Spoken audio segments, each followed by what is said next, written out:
하나님의 말씀을 보도록 하겠습니다. 하나님의 말씀은 디모데전서 2장 1절에서 6절까지만 읽겠습니다. 디모데전서 2장 1절에서 6절 다 같이 읽도록 하겠습니다. 그러므로 내가 첫째로 권하노니 모든 사람을 위하여 간구와 기도와 도구에 감사를 하되 임금들과 높은 지위에 있는 모든 사람들을 위하여 하라. 이는 우리가 모든 경건과 단정함으로 고요하고 평안한 생활을 하려 함이라.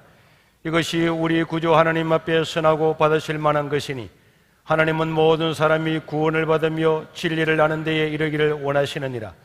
하나님은 한 분이시요 또 하나님과 사람 사이의 중보자도 한 분이시니 곧 사람이신 그리스도 예수라. 그가 모든 사람을 위하여 자기를 대속물로 주셨으니 기약이 이르러 주신 증거니라. 아멘. 1980년도에 일어난 강주 사태 때문에 많은 사람이 아픔을 겪고 있고, 이것은 개인도 아프고 개인도 고통스럽고 한 가정에도 고통이 있었지만 국가적으로도 엄청난 에너지가 처리되었던 그런 시기였습니다. 어떤 사람은 사망을 당하고 어떤 사람은 부상을 당하고 그 젊은 아들을 세상을 떠나보내고 했던 그 부모의 마음이나 또 가장을 잃어버렸던 그 자녀들은 그 고통은 말로 다 할 수가 없을 것입니다. 만약에 그때에 어떤 사람이 와서 우리에게 총칼로 죽이라고 이야기를 하고 했던 전두환이나 노태우를 위해서 기도합시다, 우리가 그들의 나라와 그 제도에 복종합시다, 순종을 합시다, 만약에 누군가가 광주에서 그런 말을 했다면 아마 그 사람을 배신자라고 어쩌면 돌에 맞아 죽으실지도 모를 것입니다. 어떻게 우리 가족을 죽이고 학살하고 한 도시를 완전히 무참하게 살해한 그런 사람들을 위해서 복종하고 순종하고 그들을 위해서 기도할 수 있겠냐, 그렇게 생각할 수가 있을 것입니다. 그런데 여러분, 1세기의 기독교 교인들은 예수 믿는다고 하는 한 가지 이유 때문에 수많은 사람들이 사자밥이 되고 머리가 잘려서 참수를 당하고 원형 경기장에서 금투사와 싸워서 죽임을 당하고 기둥에다가 사람을 메어달고 기름칠을 해서 불을 질러서 죽이고, 그 고통은 말로 다 할 수가 없습니다. 200명, 300명 죽은 것이 아니라 수천 명, 수만 명, 수십만 명이 이 고통 가운데서 헤어나오지를 못했던 때였습니다. 그럼에도 불구하고 이런 시대에 사도 바울은 로마 황제가 예수 믿는 사람을 마음껏 잡아 죽이고, 심지어 네로 황제가 로마 시내에 불을 질러버리고는 비난이 세도에 오니까 기독교인들이 불을 질렀다, 이렇게 눈명을 덮어씌워서 기독교인들이라고 하는 사람, 예수 믿는다고는 한 가지 이유 때문에 어떤 법적인 재판도 받지 아니하고 그 자리에서 수천 명, 수만 명이 죽었던 것은 역사적인 사실이었습니다.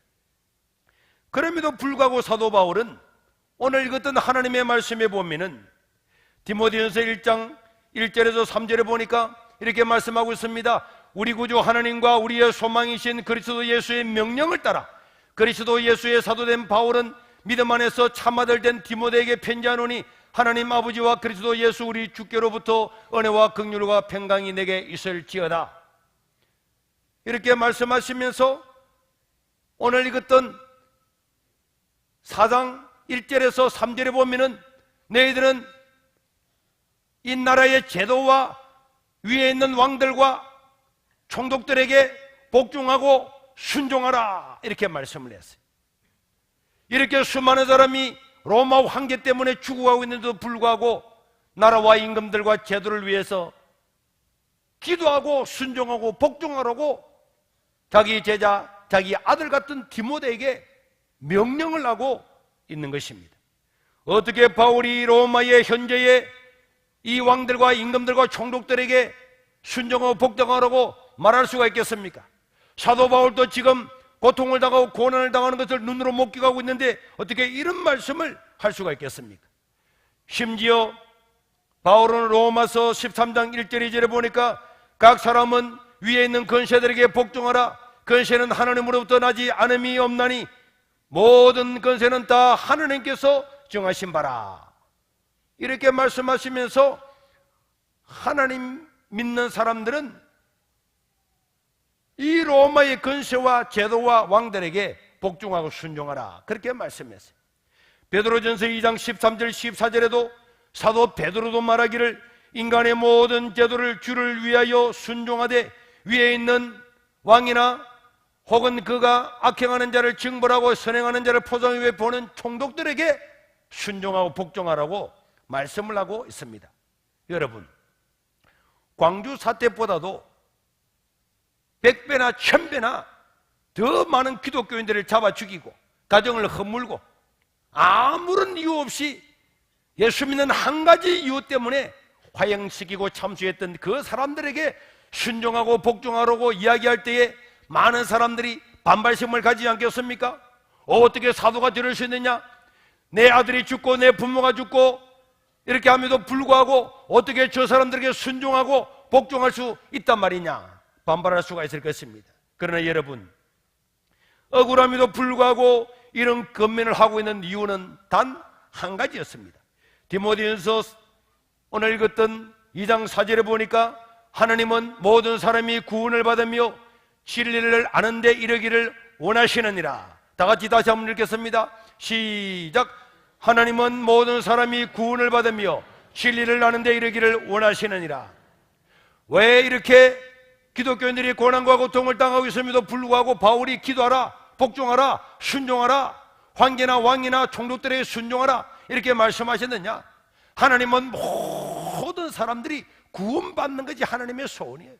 그런데 나라가 전쟁이 일어나고 혼란하게 되고 대모가 일어나게 되고 이러다 보면은 복음을 바로 전할 수가 없고 천하보다도 더 귀한 영혼을 구원할 수 있는 기회를 잊어버리기 때문에 이 땅에서는 억울함을 당하고 고통을 당하고 우리 예수 믿는 사람이 어떤 고통을 당한다고 할지라도 나라가 안정되고 나라가 평안하게 되어서 한 사람이라도 복음을 전해서 전도할 수 있다면, 그 생명을 구원할 수 있다면 우리는 그들을 위해서 순종하고 복종하고 기도하고 감사해야 된다, 이렇게 바울은 말씀하고 있는 것입니다.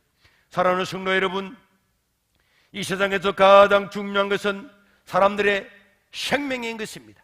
사람들은 생명을 가지고 이 땅에 태어났지만은 언젠가는 이 생명을 잃어버립니다. 죽음이라고 하는 날이 우리에게 다가오면은 모든 사람은 육체의 생명이 끝납니다. 그러나 우리 하나님께서 말씀하시기를 한 번 죽는 것은 정하신 것이요 그 위에는 심판이 있으리니 사람은 죽는다고 죽는 것이 아님을 믿으시기를 바랍니다. 인간은 만물의 영장입니다. 소나 말이나 개나 돼지는 수천 년이 지나도 하나님이나 부처님이나 어떤 종교도 가지지 아니하지만은 인간으로 태어난 사람은 미국에 있든 한국에 있든 아프리카에 있든 어디에 있든 인간은 종교를 가집니다. 왜 종교를 가집니까? 누가 가르쳐주지 아니했음에도 불구하고 모든 인간은 태어나면 종교를 가지는 이유는 인간에게는 영혼이 있기 때문에 그런 것입니다. 육신의 생명은 우리 죄 때문에 죽음으로 돌아가지만은 하나님은 우리에게 영원히 살 길을 주셨음을 믿으시기를 바랍니다. 이 생명을 구하는 것이 복음을 전파하는 것이고 예수를 믿는 자마다 구원을 받는데, 나라가 혼란스럽고 전쟁이 일어나고 고통이 일어나고 이렇게 되면은 복음을 전할 수 있는 기회를 잊어버리게 되고, 그렇게 되면 생명을 구원할 수 있는 기회가 없기 때문에 바울은 어떤 우리의 권리를 찾는 것 앞서서 생명을 구원하기 위해서 너희들은 이 나라가 잘 되도록, 이 국가가 잘 되도록, 위에 있는 근세자들이 잘 되도록 기도하라, 이렇게 말씀하신 것입니다. 여러분, 우리나라는 저 라오스에 탈북을 했던 청소년 고아들 9명이 중국을 통해서 북한으로 압송됐다는 이야기를 듣고 분노하고 온 세상 사람들이 압박을 가하면서 그 청소년들을 죽이지 말아라, 유엔에서도 이야기하고 미국에서도 이야기하고 압박을 하고 있습니다. 수천 명, 이 지구상에 70억이 넘는 사람이 살고 있는데 몇 명의 청소년들, 알지도 못하는 나라 고아들, 그 사람들을 위해서 왜 미국 대통령도 나서고 정부도 나서고 인권단체도 나서고 유엔도 왜 나섭니까? 그들은 가난하고 고하고 거지지만은 생명을 가지기 때문에 그런 거예요. 한 생명을 구하기 위해서 전 세계가 북한에 압박을 가하고 있습니다. 미국은 북한에 억류된 한 사람을 구하기 위해서 자국의 전직 대통령을 2번이나 보내서 사람들을 데리고 왔습니다. 생명은 이처럼 귀중한 것입니다. 어떤 것들보다도, 어떤 돈보다도, 어떤 정치 제도보다도, 정치 사상보다도 생명은 더 중요한 줄 믿으시기를 바랍니다. 육신의 생명도 이렇게 귀중한데 영원한 생명은 그야말로 보배 중에서도 보배인 줄로 믿으시기를 바랍니다. 여러분, 예수님은 인간을 구원하시기 위해서 인간이 되셨습니다.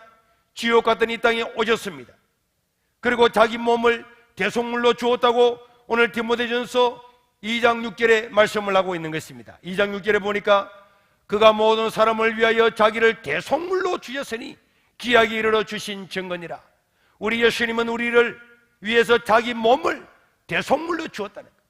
내가 십자가에 못 박아 죽고 내가 지옥의 고통을 당해야 되는데 예수님께서 대신 자기 몸을 대속물로 주어서 우리를 구원해 주신 바로 우리의 구원자신 그분이 이 땅에 오신 이유는 죄 가운데 살다가 영원히 멸망받아서 지옥 갈 우리들을 구원하시기 위해서 하나님의 아들이신 그분이 이 땅에 오신 줄 믿으시기를 주의 이름으로 축원합니다.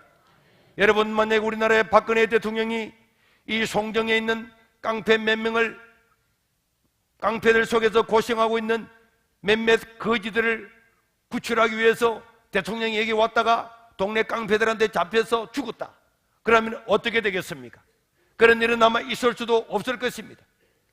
지옥 같은 이 세상에 창조자 하나님께서 이 땅에 오셔서 깡패보다도 더 못한 인간들에게 수치와 모욕과 고통을 당하고 십자가에 죽으신 유일한 이유는 저와 여러분들을 구원하시기 위해서 그렇게 하신 줄 믿으시길 바랍니다. 그래서 우리 하나님의 소원은 모든 사람이 구원받아서 진리 가운데 이르러서 영원한 생명을 얻는 것이 우리 주님의 소원인 줄 믿으시길 바랍니다. 그래서 이 사역을 위해서 우리 주님은 이 땅에 오셨습니다. 여러분, 우리 성경에는 우리 인생을 무엇이라고 표현하고 있습니까? 일찍이 모세는 시편 90편 4절에 보니까 이렇게 말씀을 했습니다. 주의 목전에는 천년이 지나간 어제 같으며 밤의 한순간 같을 뿐입니다.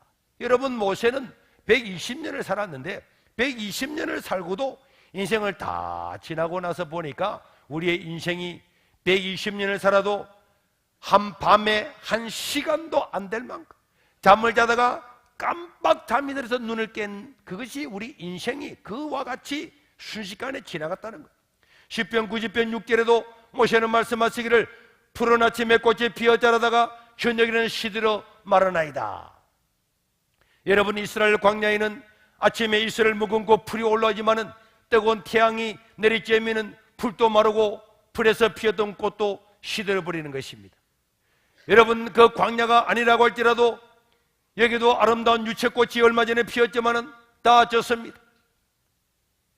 또 천인국도 피고 장미도 피고 많은 꽃들이 피지만은 10일이 지나고 20일이 지나면은 전부 다 시들어서 떨어져 버리는 것입니다.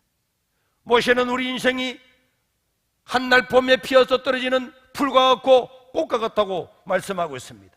그리고 시편 90편 10절에 모세는 다시 한번 말씀하기를 우리의 연수가 70이요 강건하면 80이라도 그 연수의 자랑과 수고, 그 자랑은 수고와 슬픔뿐이요 신속기간이 우리가 어떻게 한다고요? 날아가나이다. 참, 우리 인생이 날아가는 거예요. 날아가는 거예요. 우리 집에 있으면은 아침에 해가 뜨면은 해 뜨는 모습이 보입니다. 그러다가 해가 쭉 떠가 중천에 뜨면은 중천에 떠 있을 때는 이 해가 굉장히 오래 있는 것처럼 보이는데 저 바다로 저 지에 떨어질 때 보면은 산 위에 둥그런 태양이 막 내려가는데 거기서 내려가는데 그저 내려가는 게 아니라 쑥쑥쑥쑥 내려가다가 산 봉우리에 걸려서 순식간에 몇 초 만에 쑥 내려가 버린 거예요. 우리 인생이 근거처럼 보이지만은 밤의 한 경점이요 꽃에 피었다 떨어지는 것 같고 신속기간이 날아가는 것이 우리 인생인 것입니다. 야고보 사도도 야고보서 4장 14절에 보니까 내일 일을 너희가 알지 못하는도다. 너희 생명이 무엇이냐? 너희는 잠깐 보이다가 없어지는 안개니라. 우리가 누구라고요? 안개래요. 안개. 하늘 보아도 땅을 보아도 앞을 보아도 뒤를 보아도 쉴 곳이 없는 안개와 같은 우리네 인생을 사랑하신 주님. 이 찬송에 보니까 쉴 곳이 없는 안개와 같은 우리네 인생을 사랑하신 주님. 여러분, 안개는 아침에 자욱하게 올라오지만은 태양이 내릴 째이면은 순식간에 사라져버려요. 이렇게 안개처럼 존재했다가 순식간에 사라지고 날아가고 꽃이 피었다 떨어지는 것 같은 우리 인생을 위해서 우리 주님께서 창조자 하나님이 이 땅에 오셔서 우리를 대신해서 자기 몸을 십자가에 내어 맡기시고 피 흘려서 그를 믿는 자마다 구원해 주신 구원자가 되신 줄 믿습니다. 그렇기 때문에 그를 믿는 자들마다 구원을 받게 된단 말이에요. 여러분, 우리의 삶은 긴 것 같아도 순식간에 지나갑니다. 저도 어제 아래 뛰어놀고 놀한 것 같은데 벌써 50이 돼가 50살이 되었을 줄 누가 알았습니까? 천상병이라고 하는 사람의 시인, 그리고 그의 시 기초는 예수를 믿든 안 믿든 많은 사람이 즐겨 애용하는 시입니다. 천상병은 서울대 상대를 졸업하고 1967년에 그냥 친구 한 번 만났다가 동백리 사건으로 간첩에 몰려가지고 정기 고문을 3번이나 당하고, 그리고는 완전히 정신 이상자처럼 되어가지고 버림을 당하니까 서울시립병원에 그 사람을 그냥 입원을 시켰습니다. 그러나 그는 그곳에서 예수 그리스도를 영접하고 난 다음에 그런 마음에 너무너무 평안함이 찾아왔습니다. 너무너무나 억울하고 국가에 친구와 대화 한번 했다고 독일에서 유학 갔다 온 친구와 몇 마디 대화하고 한두 시간 앉아서 이야기한 것밖에 없는데, 이야기 들어준 것밖에 없는데 간첩으로 몰려서 그렇게 창탱했던 젊은이가 정기고문을 당하고 그냥 정신병자처럼 되어서 시립병원에 입원해서 죽을 날만 기다리고 있을 때에 그 마음의 분노와 그 마음의 고통과 그 마음의 아픔은 말로 다 할 수가 없었습니다. 그러나 하나님을 믿고 나니까 그는 너무 감사했습니다. 나 같은 죄인을 위해서 예수님께서 십자가에 죽으시고 나를 구원해 주신 걸 생각하고, 내가 오늘 이 땅에서 눈을 감는다 할지라도 이 땅에는 내가 죽어도 누가 죽었는지 언제 죽었는지 아무도 모르고 그냥 이름 없는 공동무지에 묻힐 수밖에 없는 인생이지만은, 하나님은 나를 안아주시고 나를 맞이해 주시고 은혜를 주시고 복을 주시고 영원한 생명을 주실 것을 생각하면서 그는 기천 하늘로 돌아가리라고 하는 시를 지었습니다. 천상병의 기천은 이렇게 시작됩니다. 나 하늘로 돌아가리라. 새벽비도와 닿으면 쓰러지는 이슬 더불어 손에 손을 잡고 나 하늘로 돌아가리라. 노을빛 함께 단둘이서 기슭에서 놀다가 구름 솜짓하면은 나 하늘로 돌아가리라. 아름다운 이 세상 소풍 끝내는 날 가서 아름다웠다고 말하리라. 누구에게? 하나님에게. 그는 하나님을 믿고 난 다음에 나 하늘로 돌아가리라. 아름다운 이 세상 소풍 끝내는 날 하나님께 가서 하나님, 아름다운 세상에서 잘 살다가 소풍처럼 살다가 왔다고 말할 것입니다. 이것을 어느 날 주일날 아침에 시를 지어서 신경님의 책에 발표를 하게 되었던 것입니다. 사랑하는 성도 여러분, 우리는 어릴 때 소풍이 기다리잖아요. 저도 어릴 때는 소풍을 많이 기다렸죠. 소풍 가면은 계란도 주고 용돈도 얻을 수 있죠. 다른 나라로 용돈이 어딨습니까? 용돈이 없죠. 어릴 때 어른들이 뭐 용돈 주는 그런 집안이 몇 집이나 되었겠습니까? 그런데 초등학교 5학년인가 어느 날 소풍날이 돼가지고 아침에 소풍 가려고 그러니까 어머님이 도시락을 사가지고 위에다가 계란 후라이 해가지고 덮어주면서 계란 2개 삶아서 갔다 오라는 거예요. 저는 못 간다 그랬습니다. 그래도 소풍을 가면은 뭐라도 사 먹어야지. 돈 50원 달라고. 그러니까 저희 어머님이 야 이놈아 계란 후라이 해주고 계란 2개 주시면 됐지, 돈은 무슨 돈, 먹을 거 있으면 됐지, 엄마 친구들 다 사먹는데 내 혼자 그러면 얻어먹고 있을까? 이놈의 자식아, 있는 겁에도 고맙게 알아라. 이 새가 만불에 빠지 죽을 놈은. 그래서 저는 기둥에 매달려가지고 지금도 기억이 생생해요.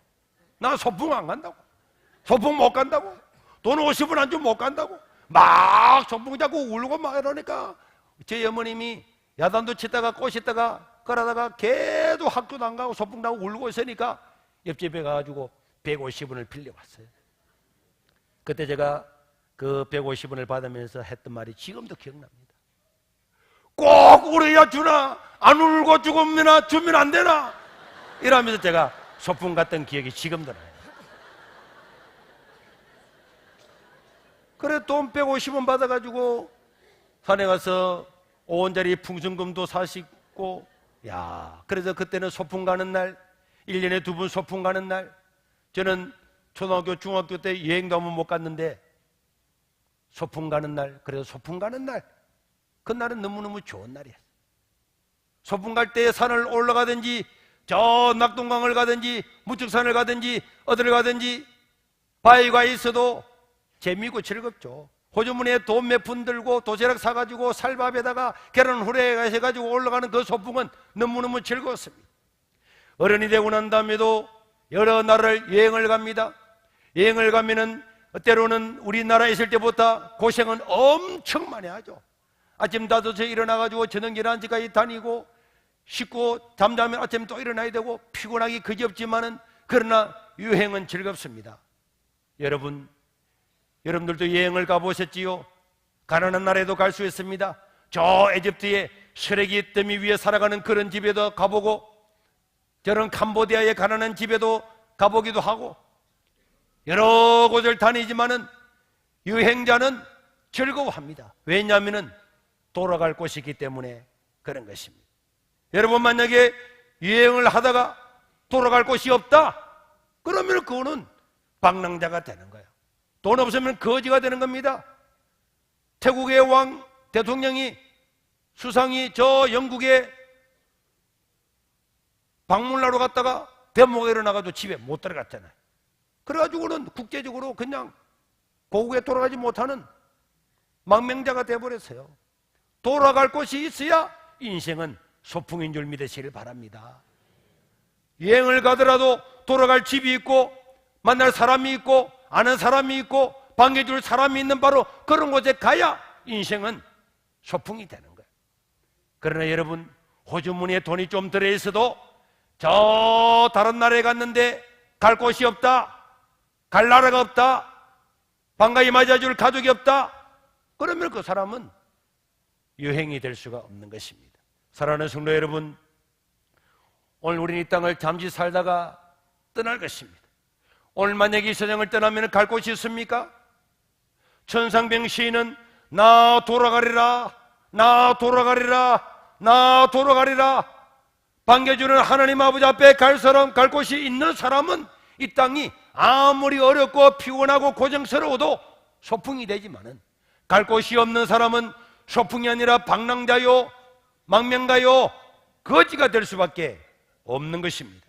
사랑하는 성도 여러분, 우리는 그렇기 때문에 이 땅에서 지혜롭게 살아야 됩니다.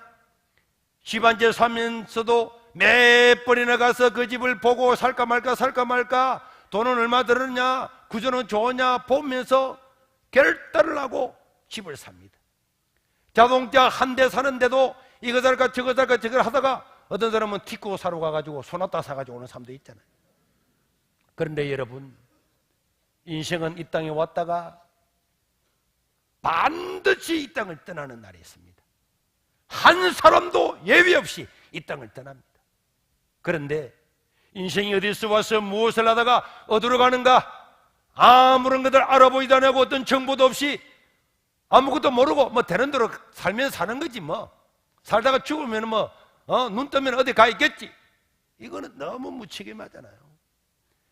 자녀를 길러서 애들 보고 네 꿈이 뭔데? 엄마 꿈은 무슨 꿈? 살다 보면 어떻게 되겠지? 아빠 직장은 무슨 직장? 뭐 아무 데나 가서 어떻게 되겠지? 만약 이런 자녀가 있다면 부모가 야, 이 자식아 정신 차려라, 꿈을 가져야지, 계획을 세워야지, 목적지를 알아야지. 어디 길을 가는데 아빠 저 차 와서요, 빨리 타고 갑시다. 야, 저 차가 우리가 가는 데가 맞냐? 맞든지 안 맞든지 뭐 아무 차나 타면 될 것 아닙니까? 급하니까 빨리 차 타고 갑시다. 이래가지고 그 차가 어디로 가는지도 모르고 급하다고 아무 차나 타는 자녀가 있다면 그 아버지가 한탄을 할 것입니다. 여러분, 먹고 살기 바빠도 인생은 먹고 다 죽는 것 여러분 아시죠? 죽는데 100% 죽습니다. 그런데 거기에 대해서 아무런 생각을 하지 않고 살아간다면 인생이야말로, 그 사람이야말로 얼마나 어리석은 사람이겠습니까? 누가 그 사람을 지혜로운 사람이라고 말할 수가 있겠습니까? 인생에는 길이 있는 것입니다. 모든 사람은 이 땅에 왔지만은 모든 사람은 이 땅을 다 떠납니다. 그러나 여러분, 이 지구상의 70억 인구 중에서 35억인 반이 우리 하나님 예수님을 믿고 살아가고 있습니다. 미국 대통령도 하나님을 믿고, 지난주에 오셨던 황우여 한 새누리당 대표가 와서 여러분 말씀하시는 거 들었죠? 우리 조영기 구역에서 밥을 먹고 있는데, 목사님 우리나라는 큰 복을 받았습니다. 역대 대통령 중에서 반이 하나님을 믿는 사람이고, 역대 우리나라 국무총리 중에서 60%가 우리 교회 장로님들입니다. 그리고 지금 박근혜 정부에 들어왔지만은 박근혜 정부에도 요직에 있는 장관부터 국정원 원장부터 비서실장, 경호실장, 국방부 장관 다 우리나라 1등에서 18등까지 중에서 16명이 신실한 기독교 교인입니다. 이거는 박정희 정부, 이 박근혜 정부 때만 그런 게 아니고 역대 정부가 대부분 다 그랬다는. 사랑하는 성도 여러분, 오늘 저와 여러분들이 이 하나님을 믿고 예수님을 믿고 믿기로 결단하고 살아가시면은 우리 인생은 완전한 새로운 세계에 살게 될 줄로 믿습니다. 사도 바울은 나라가 혼란스럽고 나라가 고통스러우면은 어떻게 복음을 전할 수 있겠냐? 사자밥이 되고 불에 태워서 죽임을 당하고 고통을 당하고 참수당하는 일이 있더라도 우리는 복음을 전하기 위해서 이 나라가 안정되도록 기도해야 된다. 그들의 제도에 순종을 해야 된다. 천하보다도 더 귀한 영혼을 구하는 것이 최고다. 그렇게 외쳤던 사람이 바울이었고, 이 바울의 전도로 인해서 전 세계를 지배했던 로마는 공식적으로 100% 하나님을 믿는 기독교 국가가 된 나라가 로마였어요. 사랑하는 성도 여러분, 우리에게는 사는 길이 있음을 믿으시기를 바랍니다. 이 땅을 떠나서도 영원히 사는 길이 있음을 믿으시기를 바랍니다. 수십억의 인구가 이 사실을 받아들이고 믿어왔고 또 믿어갈 것입니다. 오늘 저와 여러분들도 이 땅에서 생명을 가지고 태어났지만은 이 육신의 생명이 끝나기 전에 영원한 생명을 얻는 예수 그리스도를 구주로 영접함으로 이 땅이 진짜 소풍이 될 수 있도록, 고통스러워도 하나님 나라에 갈 수 있는 사람은 이 땅은 소풍이 될 수 있습니다. 병든 사람도 소풍이 될 수가 있습니다. 역경 가운데 땀을 뻘뻘 흘리고 살아가는 사람도 돌아갈 곳이 있는 사람은 이 땅은 소풍입니다.